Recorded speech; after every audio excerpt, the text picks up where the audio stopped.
মুসা নবী একদিন আল্লাহর কাছে কয়, আল্লাহ ফেরাউন এত জ্বালান জ্বালায়, তুমি কি ফেরাউনকে গজব দিয়া ধ্বংস করতে পারো না?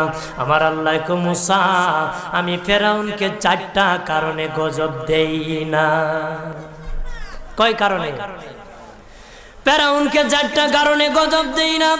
1 নম্বর কারণ হলো রে মুসা, সারাদিন ফেরাউন বলে আমি খোদা, আর রাত যখন হয়ে যায় জঙ্গলে যায় করলাম আমি জানি তুমি খোদা, আমি খোদা না, কিন্তু আমারে মানুষ খোদা কইলে ভালো লাগে, খোদা কইলে ভালো লাগে।